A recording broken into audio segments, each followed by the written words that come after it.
aloha farany any amintsika fa tu mérites mieux. Hein? Tu mérites mieux. C'est à où on a ça va qu'on fait la confidence.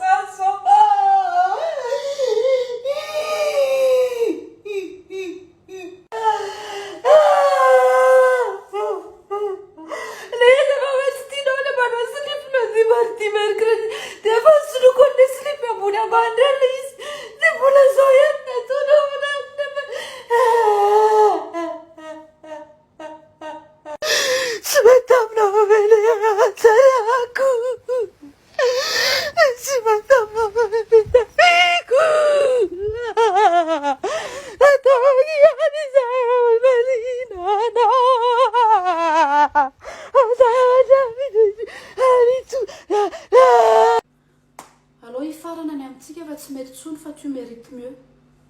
Andraso aloha fa tsy azo.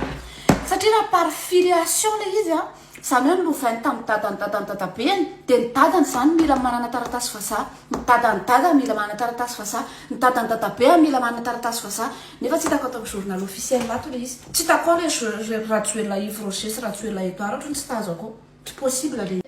Ny pompier numéro 2 ndray nefa no milaza fa nomena anazy le nationalité. Zany hoe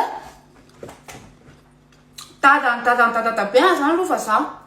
Dia avy eo noho izay dia lasa vazaha izy. Dia avy eo nefa ty pompier numéro 2 ty ndraiky miteny hoe tamin'ny misy tonga taty tamin'ny 2014 dia nomena anazy le nationalité.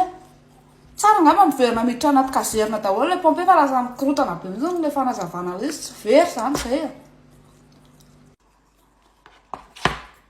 Rapide zany zao ohatra hoe miady mily zay pasy zany zao hoe Madagascar sy France. Mitsangana etsy amin'ny ilay etsy daholo ny vatan-dehilahy malagasy dia mitsangana etsy daholo ny vatan-dehilahy frantsay. Hoaiza zany zao Ratsuela. Satria rehefa makaniny nationalité iny rehefa manaiky an'iny dia manaiky fa hiaro ny tombotsoa ny firenena io. Nefa ianao koa vonona hiaro ny tombotsoa ny vahoaka malagasy. Tombotsoan'izy zany zao ny arovany. Tsy tavako amin'ny message voaray eo. Tsy mety tsony amintsika fa aloha ifarana. Tu mérites mieux. Mérite à misy asa satria tu mieux itsy farany fa tsy pe. Rehefa mba hisaraka iny dia minara aloha manoratra fa manala baka.